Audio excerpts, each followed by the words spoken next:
मित्रांनो, माझं नाव अर्जुन आहे। मी सातारा जिल्ह्यातील एका छोट्याशा गावात राहणारा। काही दिवसांपूर्वीची गोष्ट आहे। माझी एका ऑटोमोबाईल कंपनीत मुलाखत होती, म्हणून मी पुण्याला जात होतो। ट्रेनमध्ये बसलो तेव्हा माझ्या समोरच्या सीटवर एक काकू बसल्या होत्या। त्या खूपच देखण्या आणि आकर्षक दिसत होत्या। त्यांचं वय साधारण 37 वर्ष असावं, पण दिसायला त्या 25 वर्षाच्या वाटत होत्या। त्यांच्या चेहऱ्यावर एक वेगळी चमक होती आणि ते लांबसडक केस त्यांना आणखीन सुंदर बनवत होते। त्या खरोखरच मोहक दिसत होत्या।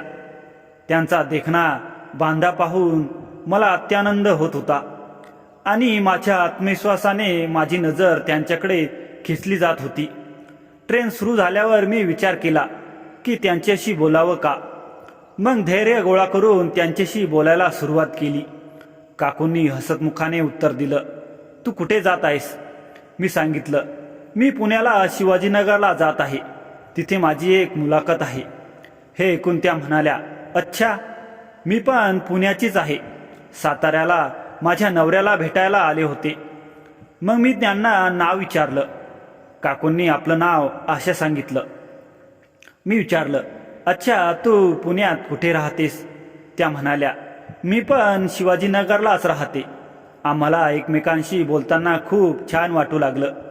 काकूंच्या बोलण्यातील सरळपणाने मला त्यांचं व्यक्तिमत्व आणखी आवडू लागलं। ट्रेनच्या प्रवासात आम्ही आमच्या आयुष्याविषयी बरंच काही शेअर केलं। मी सांगितलं की माझी मुलाखत एका ऑटोमोबाईल कंपनीत आहे आणि काकूंनी मला उत्साहवर्धन केलं। सर्व प्रवासात मी त्यांच्याकडेच पाहत होतो। त्या खूपच आकर्षक दिसत होत्या। कदाचित काकूंनी हे लक्षात घेतलं असेल, पण त्यांनी काही बोलल्या नाहीत। रात्रीचे 10 वाजायचा टाइम होत चालला होता। वातावरण एकदम थंड पसरली होती। मी माझ्यासोबत फक्त माझी बॅग आणली होती। बाकी थोडे कपडे आणले होते, पण अंगावर घेण्यासाठी काही नव्हते, ना शूटर। त्यामुळे मला थोडी थंडी वाजत होती। बाकीचे प्रवासी खुर्चीवर झोपले होते। फक्त मी आणि काकू शेजारी बसलो होतो। आमच्या समोर एक वृद्ध महिला होती, ती सुद्धा शांत झोपली होती। फक्त जागे होतो मी आणि काकू। मी आजूबाजूला बघत होतो, पण कोणीही दिसत नव्हते। मग मी काकूंकडे एकटक बघत होतो आणि काकू माझ्याकडे चोरून चोरून बघत होती। काकूला सुद्धा समजले होते की मी तिला चोरून पाहत आहे, पण ती काही म्हणत नव्हती। त्यामुळे माझी हिंमत वाढली होती। थोड्या वेळाने काकू म्हणाली, मला आता थोडी झोप येत आहे, खूप झोप येत आहे, पण मी अशी बसून झोपू शकत नाही। मला पाय लांबून झोपायची सवय आहे, पण इथे जागा नाही, काय करावे ते समजत नाही। मग मी म्हणालो, काकू, तुम्ही एक काम करा, तुमचे पाय लांबून असे झोपा। पण तिथे जागा कमी असल्याने आम्हाला अडचण होत होती। आता काय करावे ते मला काही समजत नव्हते। वरती बघावे तर वरती सुद्धा एक पॅसेंजर झोपला होता। मग मी म्हणालो, काकू, तुम्ही एक काम करा, असे पाय लांबवा माझ्या मांडीवरून खाली आणि आरामात झोपा। काकूंनी माझ्या मांडीवरून खाली पाय लांबून दिले आणि त्या झोपल्या। काकूला खरंच झोप आली होती। अंग टाकल्या टाकल्या त्यांचे डोळे लागले आणि त्या झोपी गेल्या। पण मला आता झोप येत नव्हती, कारण एका प्रसरीचा स्पर्श मला होत होता आणि माझ्या आतील भावना जागे होण्यास सुरुवात झाली। मी माझे लक्ष दुसरीकडे व्यस्त करत होतो, पण वारंवार माझे लक्ष तिथे जात होते। त्यांचा होणारा स्पर्श मला एक वेगळीच मजा देत होता। मी वारंवार त्याच्याकडे लक्ष देत होतो। आता मला माझे डोके काम करणे बंद पडल्यासारखे झाले। काकू त्यांचे पाय सारखे हलवत असल्यामुळे मला अधिक अडचण होत होती। ते एका बाजूने दुसऱ्या बाजूला पाय सरकवत होत्या। त्या हालचालीमुळे मला खूपच अडचण होत होती। मी काकूंच्या पायांचा स्पर्श सहन करत होतो, पण मनात मात्र हजारो विचारांची गर्दी होत चालली होती। काकू गाढ झोपत होत्या। त्यांचा श्वास स्थिर झाला होता। त्यांचे पाय मात्र माझ्या मांडीवरून खाली लोंबकळत होते आणि झोपेत त्या थोड्या हालचाली करत होत्या। त्यांचा उबदार स्पर्श, त्यांच्या पायांची हलकीशी हालचाल, या सगळ्यांचे माझे लक्ष पूर्णपणे विचलित झाले होते। मी डोळे बंद करून शांत होण्याचा प्रयत्न केला. समोरच्या खिडकीतून येणारा थंड वारा माझ्या त्वचेवर झुळझुळत होता, पण तरीही माझे शरीर गरमागरम झाले होते. मी वारंवार स्वतःला सांगत होतो, हे बरोबर नाही, ती तुझी काकूच्या वयाची आहे, तिचा आदर कर. पण मनावर ताबा ठेवणे अशक्य होत चालले होते. काही वेळाने काकूच्या झोपेतून उडी झाली. त्यांनी आपला उजवा पाय थोडा सरकवला आणि तो माझ्या मांडीच्या जवळपास येऊन थांबला. त्यांच्या पायाची बोटे माझ्या पायाला जवळजवळ स्पर्श करत होते. या स्पर्शाने मी स्थिर बसून राहण्याचा प्रयत्न करत होतो, पण माझा श्वास वेगाने वाढत चालला होता. मग अचानक काकू जाग्या झाल्या. त्यांनी डोळे उघडले आणि माझ्याकडे पाहिले. मला खूपच लाज वाटली. मी डोके वाकवले, पण काकूंनी काही बोलल्या नाही. त्यांनी हळुवारपणे आपले पाय मागे घेतले आणि शांतपणे बसल्या. त्यांच्या चेहऱ्यावर काहीशी लाजिरवाणी हास्याची रेषा होती. काकू म्हणाल्या, बेटा, मला झोप नीट आली नाही, तुला त्रास झाला नाही ना? मी घाईघाईने म्हणालो, नाही काकू, अजिबात नाही, तुम्ही आराम करा. पण माझा आवाज थोडा बदलला होता. ते ऐकूनच काकूंना कदाचित काहीतरी कळाले असेल. त्या पुढे काहीच बोलल्या नाही. त्यांनी आपला स्कार्फ काढला आणि मला देत म्हणाल्या, थंडी आहे ना, हा घे, अंगावर घे. मला हे ऐकून खूप गहिवरले. मी तो स्कार्फ घेतला, पण तो घातल्याने धाडस झाले नाही, कारण तो स्कार्फ काकूंनी वापरला होता. त्याला त्यांचा स्पर्श होता. मी तो हातात धरून बसलो. काही वेळाने काकूला जाग आली. त्यांच्या डोळ्यात अजूनही झोपेचा हलकासा धुंदपणा होता, पण त्यांना अचानक प्रकृतीची जाणीव झाली. त्या उठून बसल्या आणि त्यांच्या चेहऱ्यावर एक अस्वस्थता होती. त्यांनी मला हलकेच खांद्यावरून टेकवत विचारले, बाळा, मला बाथरूमला जायचे आहे, पण बाहेर किती अंधार आहे. मला एकट्याला जायला खूप भीती वाटत आहे. तू मला सोबत चालशील का? त्यांचा आवाज किंचित थरथरत होता. मी त्वरित होकार दिला, काकू, तुम्ही निसंकोच वाटा, मी तुमच्यासोबतच आहे. त्यावर काकू हलकेसे स्मितहास्य करत उठल्या. रात्रीची वेळ, बाहेर काव्यांचा मोसम असावा. एकटा दाट अंधार पडला होता. केबिनमधील दिव्यांचा प्रकाशही त्या गडद गालिशच्या तुलनेने मिनमिनत वाटत होता. काकू पुढे चालू लागल्या आणि मी त्यांच्या मागोमाग जात होतो. कॅबिनचा दरवाजा उघडला तेव्हा समोर ट्रेनचा एक लांबचडक कोपरा आणि निव्वळ प्रवासी दिसले. काही जण खिडकी शेजारी झोपले होते, काही मोबाईलच्या प्रकाशात बसले होते. पण मला जसे जसे पुढे जावे वाटले तसे माझ्या मनात एक अस्वस्थता निर्माण झाली. मला वाटले की काकूंच्या इतक्या जवळ जाऊन त्यांच्या पाठीमागे उभे राहणे अयोग्य ठरेल, कारण रात्रीचा वेळ एकट्या स्त्रीच्या मागे पुरुषाने जाणे वाईट समजले जाऊ शकते. त्यामुळे मी ट्रेनच्या दरवाजाजवळ छोट्या जागेत उभा राहिलो. तिथून मला बाथरूमचा रस्ता दिसत होता आणि मी जवळही होतो. काकू समोर गेल्या आणि बाथरूमच्या दिशेने वळल्या तेव्हा मी आरामात तिथे उभा होतो. अचानक माझ्या नजरेसमोर एक दृश्य आले. बाथरूमच्या दिशेने दोन माणसे येत होती. त्यांची शरीरयष्टी भले भक्कम होती.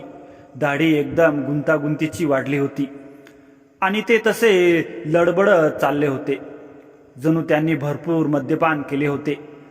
त्यांच्यातील एकाच्या हातात बाटली आढळली.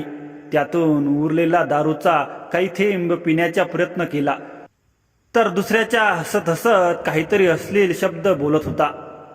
त्यांचे डोळे लालबुंद होते आणि चालण्याची लडबड आणि बोलण्याचे सूर यावरून ते अतिशय गुंड प्रवृत्तीचे वाटत होते. मला वाटले कदाचित ते बाथरूमच्या दिशेने जात असतील, कारण त्यांनाही नैसर्गिक क्रिया भासली असावी. मी दूर उभा राहून ते दृश्य निरखत होतो, पण पुढच्या क्षणी माझ्या काळजाची धडधड वाढली. त्या दोघांनी अचानक वेग घेतला आणि बाथरूमच्या दरवाजात थेट घुसले. त्यांनी काकूंना आतच धरले. मला क्षणार्धात कळाले की ते बाथरूमला आले नाहीत, तर ते तिथे एखादी घृणास्पद कृत्य करण्याच्या उद्देशाने आले होते. आणि त्या क्षणी काकूंचा भेदेक आरडाओरडा ऐकू आला, वाचवा वाचवा. तो आवाज इतका विखळ होता की त्या आवाजात त्यांची जीव धोक्यात होता असे स्पष्ट जाणत होते. माझ्या पायाखालची जागा सरकली. माझ्या शरीरात सगळी चोप उडून गेली. क्षणार्धात मी रोषाने भरून गेलो. मला आठवण झाली की मीच त्यांचा एकमेव आधार होतो. मी जोरात पळत सुटलो. 4-5 पावले टाकली आणि मी त्या बाथरूम समोर उभा होतो. दृश्य अत्यंत भयानक होते. त्या दोन गुंडांनी काकूंच्या कोपऱ्यात ढकलून त्यांचे हात पकडले होते आणि त्यांच्यापैकी एकाने काकूंच्या चेहऱ्यावर आपला तुरडलेला श्वास सोडत घृणास्पद हसू काढले होते. काकूंचे डोळे भीतीने विस्फारले होते आणि त्या बिचाऱ्या थरथरत होत्या. मला रागाचा भडका उडाला. मी जोरात ओरडलो, थांबा, काय करताय तुम्ही? आणि पटकन समोर जाऊन दोघांना ढकलून बाजूला केले. मी माझा हात काकूंसमोर उभा करत म्हणालो, जर तुम्ही काकूंच्या जवळ आलात तर खबरदार, मी आत्ताच गार्डला बोलवतो. माझा तो तीव्र आवाज आणि माझ्या डोळ्यातील ज्वाला पाहून ते क्षणभर थक्क झाले. पण ते हेरगीर करणारे होते. त्यांनी उलट मला धमकावले, हरामखोर, तू कोण आहेस आम्हाला सांगायला? पण मी मागे हटलो नाही. मी माझा मोबाईल काढला आणि मोठ्याने ओरडू लागलो, गार्ड गार्ड, इथे लवकर या, लवकर. तसेच मी आजूबाजूला झोपलेल्या प्रवाशांना जोरात हलवत, उठा, इथे काहीतरी गडबड आहे, असे ओरडून म्हणालो. एका प्रवाशाने डोळे उघडले, दुसऱ्याने गोंधळून डोके वर केले. गोंधळाचा आवाज वाढत होता. ते दोन गुंड पाहून पळण्याची वेळ आली हे त्यांना कळाले. त्यांनी एकमेकांकडे पाहिले आणि अंगावर येणाऱ्या लोकांची गर्दी वाढत आहे हे पाहून ते तिथून निसटले. ते धावत धावत गायब झाले, जणू काही भूत पाहिल्यासारखे. प्रवासी विचारू लागले, काय झाले, कोण आहे ते? मी त्यांना सगळी हकीकत सांगितली. ते सगळे प्रवासी चमत्कारले आणि माझे कौतुक करू लागले. एका महिलेने मला सांगितले, तू धाडसे आहेस, वेळेवर वाचवलेस, नाही तर मोठा अनर्थ झाला असता. आम्ही दोघे कसेबसे केबिनमध्ये परतलो. काकू अजूनही थरथरत होत्या. त्यांचा चेहरा पांढराफटक पडला होता. डोळ्यात अश्रूंचे धारे साठवले होते. मी त्यांना सावकाश खुर्चीवर बसवले. हाताने त्यांची पाठ थोपटली, पण त्याच्या मनातील धास्ती एवढ्यात विसरणार नव्हती. त्या माझ्याकडे बघून म्हणाल्या, तू नसतास तर माझे काय झाले असते? आणि मग त्यांच्या डोळ्यातून पुन्हा अश्रुधारा वाहू लागल्या. त्या हळूहळू माझ्या खांद्यावर डोकं ठेवून रडू लागल्या आणि त्यांनी माझ्या गळ्यात मिठी मारली. त्या क्षणी मी अतिशय विचित्र अवस्थेत होतो. आजपर्यंत एकी स्त्री माझ्या इतक्या जवळ आली नव्हती. काकूंच्या अंगाचा उबदारपणा, त्यांचा थरथरणारा श्वास, त्यांच्या केसांचा वास, सगळंच मला जणू एका नवीन अनुभव देत होतं. माझ्या छातीत काहीतरी हालचाल होऊ लागली, पण मी लगेच स्वतःला सावरले. हे अयोग्य होते. मी हलकेच त्यांच्या खांद्याला धरून त्यांना बाजूला केले आणि त्यांच्या डोळ्यात पाहत म्हणालो, काकू, आता घाबरू नका, मी तुमच्यासोबत आहे. ते गुंड पळून गेले, तुम्ही सुरक्षित आहात. त्यांच्या डोळ्यातील अश्रू पुसत मी त्यांना हलवण्याचा प्रयत्न केला. थोड्या वेळातच त्यांचा त्रास कमी झाला. त्या माझे आभार मानू लागल्या. तुझ्यामुळे वाचलो. आईवडिलांना सांगेल तुझी किती स्तुती करायची हवी, त्या म्हणाल्या. मी नम्रपणे मान डोलवली. रात्री साधारण 12 वाजले होते. तेव्हा ट्रेन शिवाजीनगर स्टेशनवर थांबली. मी आणि आशा काकू दोघेही ट्रेनमधून बाहेर पडलो. काकूंची बॅग खूप जड होती, म्हणून मी त्यांना मदत करण्यासाठी म्हणालो, काकू, मी तुमची बॅग उतरवतो. त्यांनी विनम्रपणे धन्यवाद दिले आणि आम्ही दोघे स्टेशन बाहेर आलो. शिवाजीनगरमध्ये रात्र गडद होत होती आणि आजूबाजूला फारशी माणसं दिसत नव्हती. स्टेशन बाहेर पोहोचल्यावर काकूंनी मला विचारलं, आता रात्री कुठे थांबणार आहेस? मी विचार केला की कदाचित हॉटेल शोधावं लागेल, पण काकू म्हणाल्या, जर तुला काही हरकत नसेल तर तू आमच्या घरी येऊ शकतोस. घर जवळच आहे आणि तू माझी मदतही केली आहेस.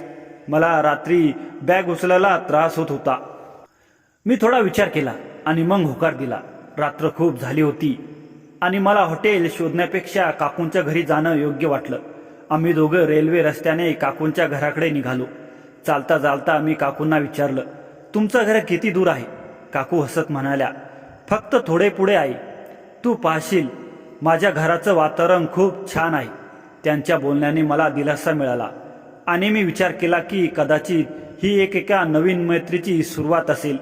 जेव्हा आम्ही त्यांच्या घरी पोचलो तेव्हा काकूंनी दार उघडलं आणि मला आत यायला सांगितलं. आत गेल्यावर मी म्हणालो, थँक्यू काकू. काकू म्हणाल्या, थँक्यू तर मला मानावं लागेल, तू माझी खूप मदत केली आहेस. घरातील हलकीशी प्रकाशाची उजेड होती आणि भिंतीवर लावलेल्या चित्रांनी घराला एक खास वातावरण दिलं होतं. मग त्यांनी मला विचारलं, अर्जुन, तुला भूक लागली आहे का? काय खाशील? मला थोडी भूक लागली होती म्हणून मी म्हणालो, काकू, भात बनवा, लवकर तयार होईल. काकू हसल्या आणि म्हणाल्या, ठीक आहे, मी जरा आंघोळ करून येते, कारण खूप लांबून प्रवास करून आले आहे. माझं झाल्यावर तू पण फ्रेश होऊन कपडे बदल आणि थोडा आराम कर. असं सांगून त्या आंघोळीसाठी बाथरूममध्ये गेल्या. मी सोफ्यावर मोबाईल पाहत बसलो होतो. 5 मिनिटांनी मला काकूंचा आवाज बाथरूममध्ये आला. त्या म्हणाल्या, अरे अर्जुन, माझे कपडे मी टेबलवरच विसरले, जरा पटकन घेऊन दे ना, तर मला उशीर होईल. तेव्हा मी म्हणालो, लगेच देतो काकू, थांबा 2 मिनिटं. मी जेव्हा त्या कपड्यांजवळ गेलो तेव्हा वरती फक्त साडी आणि काकूंचा ब्लाऊज होता. हातात कपडे घेतले. त्या मऊ उबदार कपड्यांचा स्पर्श अनोळखी होता. मी बेडरूममधून बाहेर पडलो आणि घराच्या लांबलचक हॉलमध्ये बाथरूमच्या दिशेने जाऊ लागलो. घराची रचना जुनी होती, त्यामुळे बाथरूम कॉरिडॉरच्या अगदी शेवटी होते. वाटेत जुन्या आरशा होत्या, भिंतीवर पडलेले दिव्यांची हलकीशी झगझग, पावसाचा आवाज दरवाजांच्या खिडकीवर जोरजोरात कोसळणारा होता. बाथरूमजवळ पोचलो तेव्हा आतून पाण्याच्या धारांचा आवाज येत होता. मी दरवाजाजवळ हलकेच टेकत म्हणालो, काकू, तुमचे कपडे विसरलात. आतून काकूंचा आवाज आला, हो बाळा, आठवलंच नाही. दरवाजा थोडा जाम झालाय, तू बाहेरून ढकल. मी दरवाजाच्या हँडलला धरून ढकलले, पण तो हलेना. जुन्या घरातील दारे असेच अडखळतात. मी खांदा लावून थोडा अधिक जोराने ढकलला. भक्कन असा मोठा आवाज झाला आणि दरवाजा एकदम उघडला गेला. माझा समतोल सुटला आणि मी आत लोटलो. आत अत्यंत भापेने भरलेल्या स्थितीत काकू अंघोळीच्या शॉवर खाली उभ्या होत्या. पाण्याच्या वाफेने माझी नजर धुसर झाली, पण तितक्यात वीज चमकली आणि माझ्या डोळ्यासमोर ते दृश्य स्पष्ट झाले. माझ्या श्वासाला क्षणभर कडी लागली आणि मी आधी असे काही पाहिले नव्हते. माझं मेंदू काम करणे थांबवले. हातातली कपड्यांची वस्त्रे जमिनीवर पडायला सरकवली, पण मी कसाबसा सावरलो. काकूंनी माझ्याकडे पाहिले. त्यांच्या चेहऱ्यावर आश्चर्य नव्हते, तर एक विचित्र शांतता होती. मी लगबगीने कपडे जवळच्या टेबलावर ठेवले. सॉरी काकू, मला वाटले दरवाजा हलकेच उघडेल, मी असे म्हणत दाराबाहेर पडलो. पण काकू काही रागावल्या नाहीत. उलट त्यांची हलक्या स्वरात म्हटले, हरकत नाही बाळा, कपडे तिथेच ठेव. मी धावतच लिव्हिंग रूममध्ये आलो आणि खुर्चीवर कोसळलो. त्या दृश्याने पुनरावर्तन माझ्या डोळ्यासमोर चालू होते. पावसाच्या रिमझिमीत तो क्षण मला एक स्वप्नात वाटला. मी स्वतःलाच विचारू लागलो, काकू इतक्या शांत होत्या का? त्यांनी मला फटकारले नाही, पण काकूंनी माझ्यावर कधीच राग केला नव्हता. म्हणून कदाचित त्यांनी माझी निष्कपट चूक मान्य केली.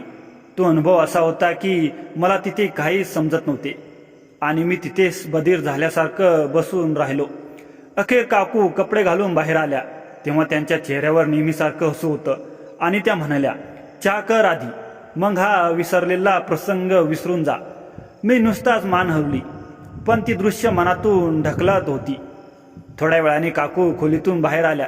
त्यांनी काळ्या रंगाची रेशमी नाईटी घातली होती, जी त्यांच्यावर खूपच सुंदर दिसत होती. त्यांचे कपडे साधे होते, पण त्यांच्यावर छान दिसत होते. त्यांना पाहिलं आणि हसत म्हणाल्या, काय झालं, मी ठीक दिसत नाही का? मी लगेच उत्तर दिलं, अरे काकू, तुम्ही तर खूपच छान दिसता. यावर त्या हसल्या आणि मग स्वयंपाकघरात जाऊन जेवण बनवायला लागल्या. मी बाथरूममध्ये जाऊन तोंड हात धुतले आणि कपडे बदलले. मी एक आरामदायी लोअर आणि टी शर्ट घातली होती. मग मी बाहेर येऊन फोनमध्ये काहीतरी पाहत होतो. काकूंनी स्वयंपाकघरात भात भाजी बनवायला सुरुवात केली. थोड्याच वेळात स्वयंपाकघरातून जेवणाचा सुगंध येऊ लागला आणि माझी भूक आणखी वाढली. काकूंनी मला सांगितलं, जेवण जवळजवळ तयार आहे, तू टेबलावर बस. मी टेबलावर बसलो आणि त्यांनी माझ्यासमोर भात आणि भाजी वाढली. आता त्या जेवण करायला बसल्या. जेवताना मी गप्पा मारत होतो. काकूंनी विचारलं, जेवण कसं आहे? मी म्हटलो, खूपच छान आहे. मग काकूंनी विचारलं, आणि घर कसं वाटलं? मी म्हणालो, घर तर छान आहे. पण काकूंनी हळूच विचारलं, आणि घरावाली कशी वाटली? मी थोडा चकित झालो आणि म्हणालो, ती पण खूप छान आहे. यावर त्या थँक्यू म्हणाल्या आणि आम्ही जेवण करायला बसलो. आम्ही दोघे हसत होतो आणि एकमेकांकडून नजर चोरत होतो. मग काकूंनी माझ्याबद्दल विचारलं, मुलाखतीचे वेळ काय आहे? मी सांगितलं, उद्या सकाळी 11 वाजता आहे. आणि काकू म्हणाल्या, मग काही अडचण नाही ना? मी तुझ्यासाठी नाश्ता बनवेन, तू जेवण करून जा. मी पण हो म्हणालो. मग आम्ही दोघांनी जेवण संपवलं. जेवण साधं होतं पण खूपच चवदार होतं. आम्ही एकत्र बसून जेवलो आणि गप्पा मारल्या. त्यांनी त्यांच्या कुटुंबाबद्दल सांगितलं की त्यांचा नवरा साताऱ्याला काम करतो आणि त्या शिवाजीनगरला एकट्या राहता. त्यांच्या हसतमुखा स्वभावाने माझ्या मनात त्यांच्याविषयी आणखी आदर वाढला. रात्र खूप गडद होत चालली होती आणि आम्ही जेवण करून भांडी स्वच्छ केली. मग काकू म्हणाल्या, तुला आता विश्रांती घ्यायला हवी. उद्या सकाळी लवकर उठायचं आहे ना. मग मी विचारलं, तू कोणता परफ्यूम वापरतेस? तुझ्या खोलीत खूप छान वास येतो. यावर त्या हसत म्हणाल्या, हा सगळा लेडीज परफ्यूम आहे, तुझ्या कामाचा नाही.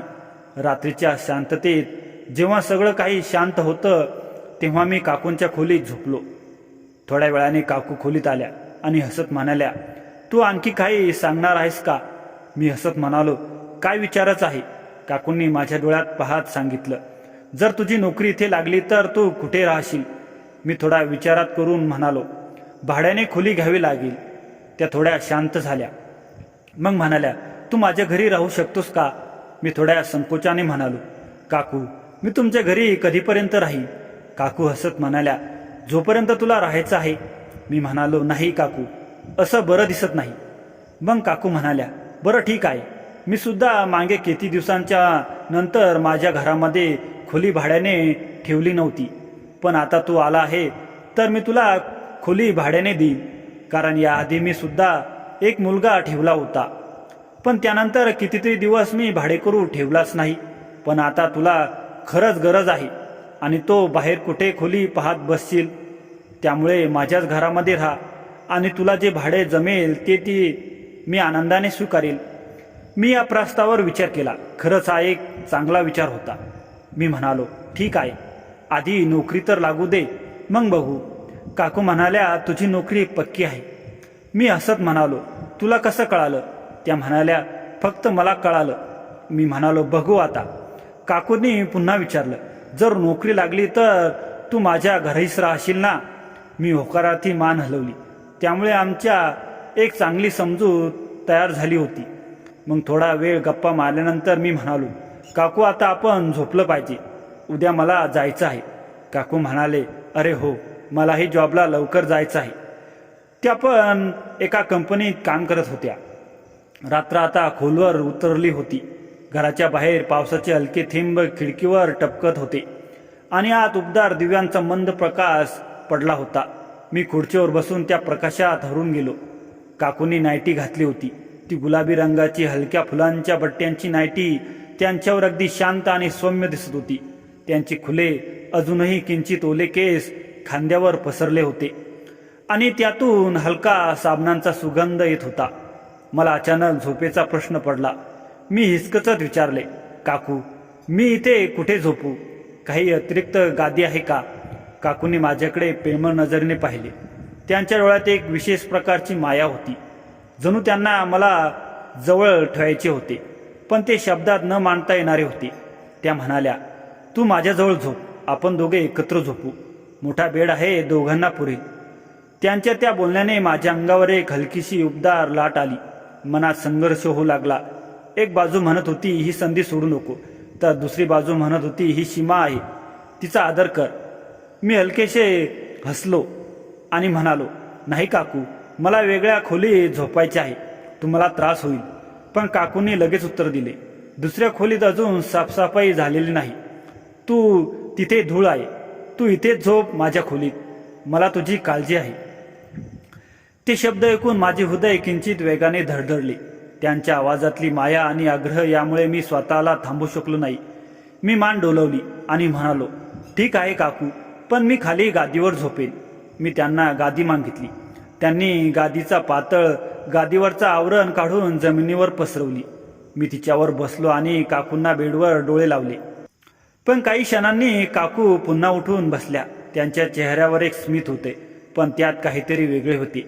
त्या म्हणाल्या, बाळा, थंडी आहे, गादीवर झोपायला ये, माझ्या बेडवर माझ्यासोबत झोप, इथे बरी उबदार आहे.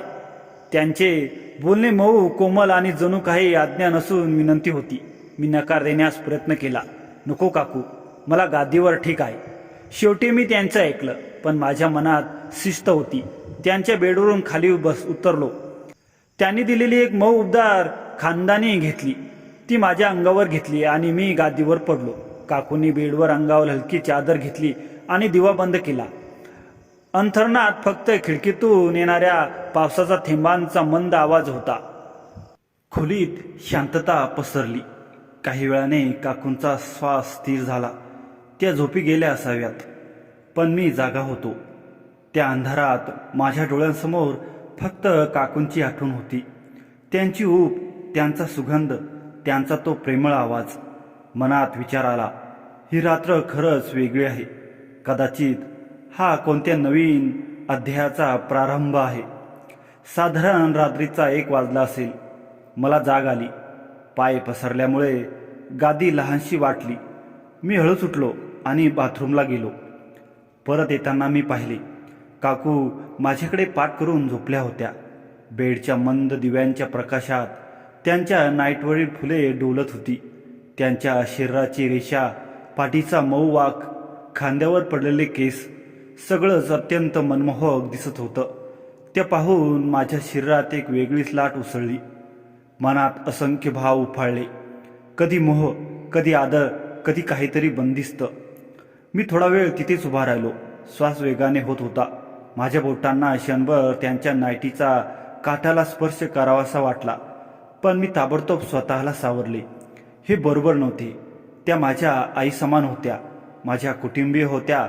मी गहिरा श्वास घेतला, स्वतःला शांत केले आणि मनात ठामपणे म्हणालो, ही फक्त एक रात्र आहे, भावनांचा ओलावा आहे. मी त्यांना दुखवू शकत नाही. मी हळूच गादीवर परतलो, अंगावर खांदानी ओढली आणि डोळे बंद केले. पण डोळ्यामागे काकूंचे तिरूप स्थिरावले होते. त्या रात्रीचा शांत ओलावा, त्या देहाचा मोह आणि माझ्या संयमाचा कस, सगळं माझ्यात गुंफलेलं होतं. थोड्या वेळाने श्वास शांत झाला आणि हळूहळू झोप लागली. त्या रात्रीचे गूढ माझ्या हृदयात कायमचे कोरले गेले. सकाळी काकूंनी 6 वाजता मला उठवलं आणि म्हणाल्या, उठ आता, चहा घे. मी नकार देत म्हणालो, काकू मी चहा पित नाही. यावर काकू म्हणाल्या, काही हरकत नाही, थोडासा तरी घे. मी तुझ्यासाठी खूप प्रेमाने बनवला आहे. मी काकूंकडे पाहिलं तेव्हा त्यांच्या डोळ्यात एक वेगळी चमक होती आणि त्यांचं बोलण्याचा ढंगही बदलला होता.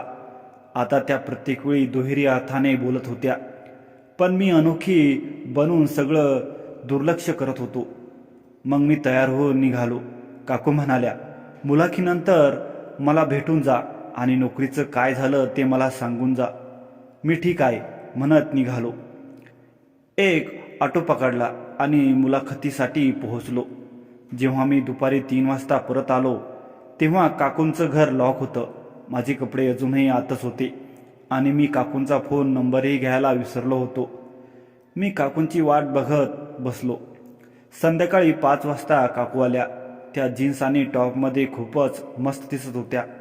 येताच काकू म्हणाल्या, अरे सॉरी, मी तुला विसरले, तू माझी वाट पाहत असशील. त्यांनी पटकन गेट उघडलं आणि आत यायला सांगितलं. मग काकू म्हणाल्या, तू थोडा थांब, मी कपडे बदलून येते. आज काकूंनी लोअर आणि एक सेल्फी टी-शर्ट घातला होता. काकू म्हणाल्या, आता सांग काय झालं, मुलाखत चांगली झाली का, नोकरी लागली का नाही? असं कसं होऊ शकतं? त्यांनी तुला नकार कसा देऊ शकतात? असं वाटत होतं की जणू त्यांना त्याचं खूप दुःख झालं आहे. मी काकूंना सांगितलं, अशी काही गोष्ट नाही, माझी नोकरी लागली आहे आणि मला 3 दिवसांनी जॉईनिंग करायचं आहे. यावर काकू नाराज होऊन म्हणाल्या, अर्जुन, मला परत गावाला जायचं आहे. माझ्या आईची तब्येत खराब झाली आहे. तू थोडे दिवस माझ्या घरी राहू शकतोस. त्याला तू आपलंच घर समज. मी लवकर परत येते. हे ऐकून मी पण खुश झालो, कारण मला पण गावावरून माझे कपडे आणायचे होते. मग मी काकूंना म्हणालो, मला पण तुमच्यासोबत गावाला यायचं आहे. माझ्याकडे पुरेसे कपडे नाहीत. मी माझ्या घरी जाऊन कुटुंबाला भेटेन आणि काही कपडे व गरजेचे सामान घेऊन येईन. यावर काकूंनी प्रेमळ नजरेने विचारलं, पण तू माझ्यासोबत परत येशील ना? त्यांच्या डोळ्यातून स्पष्ट दिसत होते की माझ्याशिवाय त्यांचं मन लागत नाही. मी काकूंना सांगितलं, काकू मी नक्की येईन.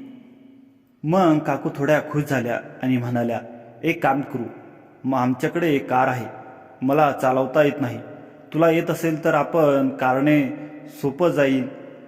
पाहिले आमच्या घरी जाऊ, मग तुमच्या घरी जाऊ. मी पण तयार झालो. मित्रांनो, मी स्वप्नातही विचार केला नव्हता की मी ज्या गोष्टीची आतुरतेने वाट पाहत होतो ते मला काकूंच्या माहेरी जाऊन मिळेल. दुसऱ्या दिवशी सकाळी मी आणि काकू कार घेऊन काकूंच्या माहेरी निघालो. काकूंनी लाल रंगाची साडी नेसली होती. त्यात त्या खूपच मस्त दिसत होत्या. सुमारे 6 तासांचा प्रवास होता. 2 तासानंतर काकूंनी गाडी थांबवायला सांगितली. काकू म्हणाल्या, अर्जुन गाडी थांबव. मी म्हणालो, का ग काकू, काही काम आहे का? काकू म्हणाल्या, हो अर्जुन, मला जरा जोराने बाथरूम आली आहे. मी गाडी एका झाडाजवळ थांबवली. तिला एकटी जाऊ द्यायचं नव्हतं म्हणून मी म्हणालो, काकू मला पण यायचं आहे. काकू म्हणाल्या, ठीक आहे, तू पण उतर आणि मोकळा होऊन ये. मी झाडाजवळ उभा राहिलो आणि काकू थोडं पुढे झाडीत गेल्या. मग काकूंनी मागे वळून पाहिलं तेव्हा मी त्यांच्याकडे दुर्लक्ष केलं. काकू गाडीजवळ आल्या आणि म्हणाल्या, अर्जुन तू किती वेळेपर्यंत करणार? मी म्हणालो, झालं आहे माझं आत्ताच. मी लगेच आवरून आम्ही पुढे निघालो. साधारण 4 तासांनी आम्ही गावाजवळ पोचलो. काकू त्यांच्या बाबांसाठी काहीतरी खायला घेऊन जायचे होते. मग काकूंना सफरचंद दिसली. काकूंनी आपला पट्टा काढून दुकानातला पैसे दिले. काही वेळाने आम्ही काकूंच्या माहेरी आलो. काकूंचे आई बाबा आमच्या वाटेकडे पाहत होते. त्यांचं घर खूप मोठं होतं, पण त्यात फक्त दोघेच राहत होते. काकूंनी डॉक्टरांशी बोलून त्यांच्या सल्ल्यानुसार काही औषधं मागवली आणि बाबांना दिली. संध्याकाळी आम्ही सगळ्यांनी मिळून एकत्र जेवण केले. घरातली गर्दी, हास्य विनोद आणि प्लेटांमधून उठणारा गरम ताज्या पदार्थांचा वास, सगळं एका उबदार क्षणात बदललं होतं. काकूंनी विशेष माझ्या आवडीचे पदार्थ बनवले होते. त्यांचे हात पदार्थ सजवत होते तर त्यांचे डोळे माझ्याकडे पाहून हसत होते. त्यावेळी मला वाटलं, किती सुंदर आहे ही संध्याकाळ. जेवण झाल्यावर सगळे आपापल्या खोलीत वळले. मीही माझ्या खोलीत गेलो. खोलीच्या खिडकीतून बाहेर काळोख दिसत होता आणि मी दुरून कुत्र्यांचा हलकासा आवाज येत होता आणि मी खिडकीजवळ थोडा वेळ उभा राहिलो. त्या रात्रीच्या शांततेत मनात काकूंचं चिंतन होतं. कसं काय त्यांचा प्रत्येक शब्द, त्यांचं प्रत्येक हास्य माझ्यासाठी कुठेतरी गुंफलं जात होतं. मी हळूच खिडकी बंद केली, अंगावर चादर ओढली आणि झोपी गेलो. सकाळी उठलो तेव्हा सूर्याची किरणं खिडकीतून आत मऊ प्रकाश पसरवत होती. पक्ष्यांचाच किलबिलाट सुरू होता. मी डोळे चोळत उठलो. ताजे हवेने फुसफुस भरले. मला बाथरूमला जायचं होतं. मी हॉलमधून चालत बाथरूमच्या दिशेने गेलो, पण बाथरूमचा दरवाजा आतून बंद होता आणि आतून पाण्याचा हलका आवाज येत होता. मी दाराजवळ हलकेच टकटक केली आणि विचारलं, काकू तुम्ही आहात का आत? आतून काकूंचा मऊ गोड आवाज आला, हो अर्जुन मीच आहे, थोडं थांब, 2 मिनिटं आणि बाहेर येते. त्यांच्या आवाजात एक विशेष गोडवा होता. जणू सकाळची पहिली किरण त्या आवाजात पसरली होती. मी तिथे दाराजवळ उभा राहिलो. त्या काही क्षणात माझं मन हरवलं. मी कल्पनेत काकूंना बघत होतो, पाण्याच्या धाराखाली उभ्या, त्यांचे केस ओले, त्यांच्या डोळ्यातील ती शांतता. माझ्या विचारभंग झाला. तोच दरवाजा उघडला. बाहेर काकू आल्या. त्यांनी एक हलका सुती टॉवेल गुंडाळला होता. तो टॉवेल त्यांच्या गुडघ्यापर्यंत येत होता. त्यांचे खांदे उघडे होते आणि त्यांच्या गळ्यातून आणि कपाळावरून पाण्याचे थेंब टमकत होते. त्यांच्या डोळ्यातून ताजी कोरडपट्टीची चमक होती. गारावर हलकीशी गुलाबी ओंजळ होती आणि ओले केस पाठीवरून खाली वाहत होते. ते बाहेर येताच आजूबाजूला साबणांचा आणि फुलांचा सुगंध पसरला. मात्र त्या घाईत होत्या. कदाचित त्यांना वाटलं की मी बराच वेळ वाट पाहत आहे. त्या पुढे येताच त्यांचा माझ्याशी हलकीशी धडक झाली. मला त्या धडकेचा अनुभव एका वेगळ्या लाठीसारखा वाटला. जणू 2 शरीरांचा स्पर्श, पण त्या स्पर्शात सगळे शब्द हरवले. त्या धडकेत काकूंचा टॉवेल थोडासा निसटला. क्षणभर त्यांच्या डोळ्यात एक हलकीशी घबराट दिसली. त्यांनी पटकन दोन्ही हातांनी टॉवेल सावरला आणि स्वतःला व्यवस्थित गुंडाळले. त्या क्षणी मी खरोखर स्तब्ध झालो. माझे डोळे सहज त्यांच्याकडे गेले, पण मी लगेच बाजूला वळालो. माझ्या अंगावर एक उष्णता पसरली होती. मी लगबगीने म्हणालो, ओ सॉरी काकू, खूप सॉरी, मला माहीत नव्हतं. माझा आवाज थरथरला होता. काकूंनी माझ्याकडे पाहिलं. त्यांच्या डोळ्यात राग नव्हता, उलट एक मायेची समजून घेण्याची भावना होती. त्या हलक्याशा हसल्या. ते हास्य जणू सगळं काही क्षमा करत होतं. त्या म्हणाल्या, काही नाही रे अर्जुन, जाऊ दे, असं कधी कधी होतंच. त्यांचा तो हलका आवाज माझ्या कानात गोड गाण्यासारखा घुमला. त्या स्मित हास्यात करत आपल्या खोलीकडे निघून गेल्या. त्यांच्या पावलांचा आवाज हॉलमध्ये हळूहळू माळवला. मी तिथेच काही क्षण उभा राहिलो. हृदयाची धडधड वेगाने होती. श्वासोच्छ्वास अस्थिर झाला होता. मी स्वतःला सावरत बाथरूममध्ये शिरलो. आरशात स्वतःला पाहिलं तर माझे डोळे स्वप्नाळू होते. गालावर हलकीशी लाज होती. मी थंड पाण्याने चेहरा धुतला, पण तो चेहऱ्यावरचा भाव नाहीसा झाला नाही. अंघोळ केल्यावर मी बाहेर आलो. काकू आता नेहमीच्या साडीत होत्या. त्यांनी माझ्याकडे चहा आणि नाश्ता तयार ठेवला होता. मी जेवताना त्यांच्या नजरेशी माझी नजर काही वेळ भेटली. तेव्हा दोघांच्याही चेहऱ्यावर हलकेसे हास्य होतं. काकूंनी विचारलं, आज काय योजना आहे? मी थोडा गोंधळलो, पण म्हणालो, काकू, आज मी घराबाहेर थोडा वेळ बसणार आहे. तुम्ही येणार का? काकू म्हणाल्या, हो, तू बाहेर बस, मी पण काही वेळात येते.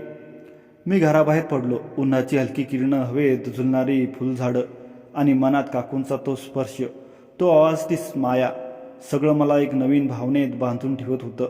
त्या सकाळचा तो प्रसंग माझ्या हृदयात कायमचा कोरला गेला. काकूंच्या त्या टॉवेलधारी रूपाने माझ्या कल्पनेचा खूप काही दिलं, पण त्यापेक्षाही त्यांच्या त्या हास्याने मला जिंकलं. त्या हास्यात राग नव्हता, अपमान नव्हता, उलट एक विशेष प्रकारचा आत्मीयचा धागा होता. काही वेळाने काकू बाहेर आल्या. त्यांनी हातात 2 कप चहा घेतला होता. माझ्याजवळ बसत त्यांनी 1 कप माझ्याकडे वाढवला आणि म्हणाल्या, अर्जुन, आजची सकाळ खास आहे. त्या क्षणी मला वाटलं जणू काय संपूर्ण विश्व आपल्यासाठीच निर्माण झालेलं आहे. मी कपातला गरम चहा सुंकला. त्या चहात काकूंच्या प्रेमाचा सुगंध होता. आम्ही दोघे तिथेच शांत बसलो. काही बोललो नाही, कारण शब्दांना आता गरज नव्हती. त्या पहाडच्या प्रकाशात, पक्ष्यांच्या किलबिलाटात आणि काकूंच्या सान्निध्यात मला एक नवीन जीवनाची अनुभूती झाली. काकू माझ्याशी गप्पा मारू लागली. काकू म्हणाल्या, अर्जुन, नानीच्या घरी येऊन कसं वाटलं? मी म्हणालो, काकू, नानाचं घर तर खूप मस्त आहे. काकू म्हणाल्या, अर्जुन, आपलं एक फार्म हाऊस आहे. इथून फक्त अर्धा किलोमीटर अंतरावर आहे. घराच्या मागच्या बाजूनेच तिकडे जाण्याचा रस्ता आहे. नानाचं घर गावापासून थोडंसं दूर मोकळ्या जागेत होतं. आसपास काही घरं होती, पण तीही थोडी दूर दूर होती. मी म्हणालो, काकू, आपण तिकडे फिरायला जाऊया का? मला पण पाहायचं आहे. काकू म्हणाल्या, ठीक आहे. अगं, मी आईला सांगून येते. काही मिनिटातच मी काकूंसोबत त्यांच्या फार्म हाऊसवर पोहोचलो. काकूंनी रंगबेरंगी साडी नेसली होती. मी म्हणालो, फार्म हाऊसवर कोणी नाही का? कोणी दिसत नाही. काकू म्हणाल्या, हो अर्जुन, आता उन्हाळा असल्यामुळे फार्म हाऊस बंद आहे. सध्या कुठलीही पिकं नाहीत, त्यामुळे मजुरीही नाहीत. आम्ही दोघं फार्म हाऊसच्या त्या आत शिरलो. तिथे एक छोटं घर होतं. खूप छान दिसत होतं. मग आम्ही घराच्या छतावर गेलो. तिथून मी पाहिलं तर जवळ एक छोटंसं तळं होतं. त्याचं पाणी अगदी स्वच्छ होतं. मी ते काकूंनाही दाखवलं. मी म्हणालो, काकू, ते तळं किती मस्त आहे ना. माझं तर अंघोळ करण्याचं मन होतंय. आपण तिकडे जाऊया का? काकू म्हणाल्या, अर्जुन, मन तर माझंही होतंय. काकू थोडीशी चिंताग्रस्त वाटली आणि म्हणाल्या, पण आपण आपले कपडे आणले नाहीत. मी म्हणालो, अगं काकू, खाली रूममध्ये म्हणतेत, कदाचित काही टॉवेल्स असतील, मी आणतो. काकू थोडी संकोचली आणि म्हणाल्या, पण फक्त टॉवेल म्हणतोस? मी हसत म्हणालो, अगं काकू, आपण दोघे आहोत इथे, दुसरं कोणी नाही. लाजण्यासारखं काही नाही. आणि मी तुला कधीही टॉवेलमध्ये पाहिलं आहे. काकूंनी थोडा विचार केला आणि म्हणाल्या, ठीक आहे, जाऊया. मग आम्ही दोघं तळ्याच्या काठाशी पोचलो. मी टॉवेल लपेटून तळ्यात उतरलो आणि पाण्यात जाऊन आनंद घेत होतो. मी काकूंकडे पाहत म्हणालो, काकू, तू पण ये ना, खूप मजा येते. काकू थोडा वेळ विचार करत होत्या. नंतर त्या मोकळ्या झाल्या आणि तळ्यात आल्या. काकू पाण्यात उतरल्या आणि काही क्षण शांतपणे उभ्या राहिल्या. नंतर त्यांनी हळूच आपल्याकडे पाहिलं आणि ओलसर कपडे अलगद बाजूला ठेवले. थोड्याच वेळात त्या पाण्यात अधिक मोकळेपणाने बुडू लागल्या. माझी अवस्था वाईट होती, पण काकू माझ्याकडे वळाल्या. त्यानंतर काकू माझ्याकडे पाहून हसल्या आणि म्हणाल्या, काय बघतोस रे? मी सहजपणे म्हणालो, काकू, तू खूप सुंदर दिसतीस. त्या हलकं हसल्या आणि म्हणाल्या, थँक्स अर्जुन. त्यानंतर आम्ही जवळजवळ तासभर एकत्र मस्ती केली. त्या दरम्यान काकू माझ्या अगदी जवळ आल्या. बराच वेळ पाण्यात खेळल्यानंतर आम्ही दोघं बाहेर आलो. पाहिलं तर आमचे सगळे कपडे ओले झाले होते. कपडे झाडांच्या अगदी जवळ ठेवल्यामुळे खेळताना उडणाऱ्या पाण्याने ते भिजले होते. मी काकूकडे पाहत म्हणालो, काकू, आपले सगळे कपडे ओले आहेत. मी विचार करत म्हणालो, आता काय करायचं? काकू म्हणाल्या, अर्जुन, आधी फार्म हाऊसवर जाऊया, मग बघू काय करायचं. आम्ही दोघं घरात आलो. मग काकू म्हणाल्या, एक काम करूया, सगळे कपडे छतावर वाळायला टाकू आणि मी आईला फोन करून सांगते की आम्ही संध्याकाळी परत येऊ. मी मान डोलवली. ठीक आहे काकू. नंतर काकूंनी तिच्या आईला फोन करून कळवलं, आम्ही फार्म हाऊसवर आहोत आणि संध्याकाळी घरी येऊ. मग आम्ही दोघांनी मिळून कपडे छतावर वाळायला घातले. ओले कपडे वाळायला टाकल्यानंतर आम्ही थकलो होतो, पण ती थकवा नव्हती. ती होती एक विलक्षण गुदगुल्या, एक अनामिक उत्सुकता. फार्म हाऊसच्या खोलीत दारे बंद होती. बाहेर संध्याकाळचा सोनेरी प्रकाश झोडक्यातून आत येत होता आणि त्या प्रकाशात धुळकळण नाचत होते. आम्ही दोघं खुर्च्यावर समोरासमोर बसलो. त्या क्षणी त्या जुन्या आवाजात न कळणाऱ्या खुर्च्याही साक्षीदार होत्या एका विलक्षण नात्याच्या. फार्म हाऊसमध्ये एकांत होता, फक्त मी आणि काकू, आणि आमच्यातली ती अशी शांतता जी शब्दांपेक्षा मोठी होती. मी काकूंच्या डोळ्यात बघत होतो. ते डोळे खोल, गंभीर, पण त्यातली एक कोवळी ओलावणी मला वेळ करत होती. काकूंनी माझ्या डोळ्यात बघत होत्या, जणू त्या माझ्या आतली प्रत्येक भावना वाचून होत्या. कारण मागचे 4-5 दिवस आम्ही एकमेकांसाठी अनोखे होतो. मी काकूला ओळखत नव्हतो, काकू मला ओळखत नव्हत्या, पण या काही दिवसांच्या सहवासाने एक असे नाते निर्माण झाले होते, जणू आम्ही युगांयुगांपासून एकमेकांचे आहोत. बोलता बोलता काकू हळूच उठल्या. त्यांची चाल अशी मंजूळ आणि सरळ, जणू त्या आपल्या भावनांना वश करत होत्या. त्या माझ्या शेजारी आल्या, अगदी शांतपणे न विचारता माझ्या खुर्चीच्या बाजूला बसल्या. त्यांच्या गालावरची लाली, डोळ्यातली चमक, माझी नजर तिथे गोठली. अर्जुन, काकूंनी हळू आवाजात विचारले, तू अजून लग्न का केलं नाही? मी गडबडून म्हणालो, नाही काकू, अजून नाही. मग एखादी गर्लफ्रेंड तरी असेल? तिच्या आवाजात हलकीशी मजा होती, पण त्यामागे एक उत्साह होती. नाही, मी हसत म्हणालो, आजपर्यंत कोणीही नाही. काकू थोडी आश्चर्याने पण अधिक प्रेमानपणे माझ्याकडे बघू लागल्या. त्यांची नजर मला वितळवत होती. मी त्या नजरेत हरवत होतो. काकू, खरं सांगतो, मी जवळ येत म्हणालो, आजपर्यंत मी जितक्या गप्पा तुमच्यासोबत केल्या तितक्याच वेळ मी कोणत्याही मुलीशी बोललो नाही. तुम्ही माझ्या आयुष्यातील पहिली स्त्री आहात जिच्यासोबत मी इतके मोकळेपणाने वागतोय. याआधी मी कोणत्याही स्त्रीच्या इतके जवळ आलो नव्हतो, इतका सहवास अनुभवला नव्हता. माझे शब्द ऐकून काकूंच्या डोळ्यात पाणी उभं राहिलं. त्या गहिवरल्या. त्यांनी हळू हात पुढे केला आणि माझा हात त्यांच्या दोन्ही हातात घेतला. ते स्पर्श अगदी मऊबदार आणि विद्युत प्रवाहासारखा. त्यांनी माझ्या डोळ्यात बघितलं आणि त्या नजरेत इतकं प्रेम, इतकी तळमळ होती की माझा श्वास थांबला. अर्जुन, काकूंचा आवाज किंचित थरथरला. मलाही तू अनोखा होतास, पण या काही दिवसात मला वाटू लागलं की जणू मी तुला वर्षांपूर्वीच ओळखते. तुझ्यातली साधेपण, तुझं हास्य, तुझ्या माझ्याकडे पाहणं, हे सगळं मला वेड लावतं. असं म्हणत काकूंनी आपले दोन्ही हात माझ्या गालावर ठेवले. त्यांची बोटे त्वचेवर हळूवार फिरली, जणू त्या माझा चेहरा पाठांतर करत होत्या. मग त्यांनी हळूहळू माझा चेहरा आपल्याकडे वळवला आणि माझ्या ओठांवर आपले ओठ टेकवले. ते चुंबन हलकं, गोड आणि अत्यंत गहिरा होता. माझे डोळे बंद झाले. संपूर्ण विश्व त्या एका स्पर्शात हरवलं. काकूंचे ओठ माझ्या ओठांवर थरथरत होते आणि त्यातून एक अशी ऊब येत होती जी मी कधी अनुभवली नव्हती. त्यांचा श्वास माझ्या गालावर पडत होता. त्यांचे केस माझ्या कपाळाला स्पर्श करत होते. तो क्षण, ते एक अबोल, अमर्यादा सुखांचा क्षण होता. काही मिनिटे आम्ही तसेच होतो, एकमेकांत गुंतले, वेडे झालो, संसाराच्या सगळ्या बंधनांना पलीकडे. पण अचानक माझ्या मनात एक वीज चमकली. हे बरोबर नाही. मी धडकन भरून काकूंपासून अलग झालो. माझा श्वास वेगवान झाला होता. कपाळावर घामाचे थेंब. काकू, हे चुकीचं आहे. मी कासावीस होत म्हणालो. आपलं वय आणि आपली जबाबदारी, आपली मर्यादा हे सगळं पार करू शकत नाही.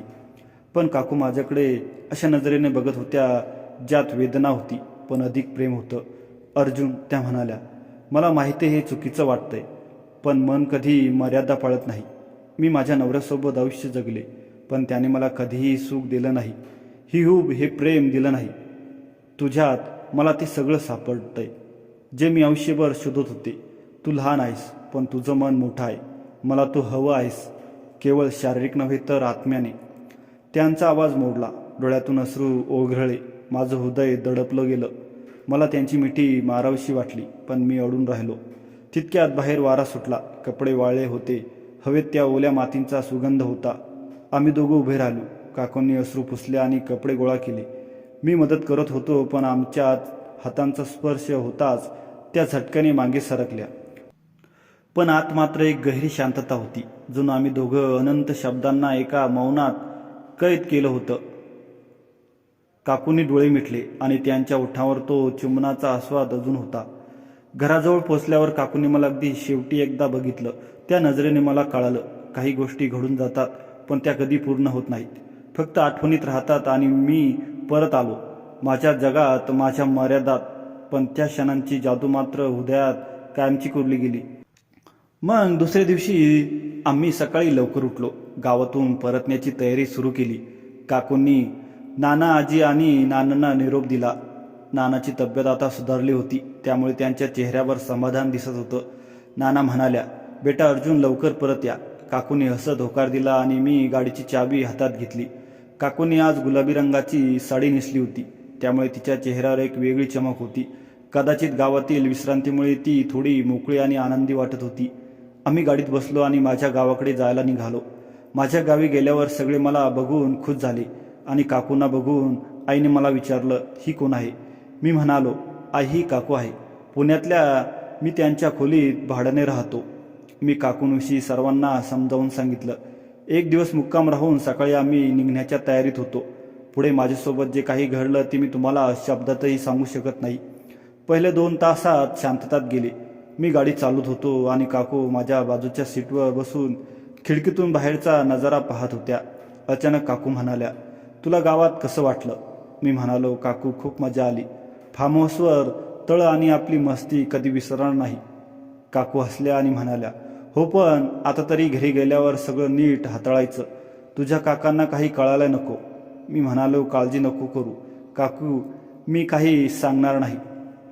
प्रवासात मला तहान लागली. मी म्हणालो, काकू पाणी आहे का? काकूंनी बॅग उघडली आणि पाण्याची बाटली काढली, पण ती हसून हसत म्हणाली, अर्जुन, आता तुला पाणीच हवं आहे ना?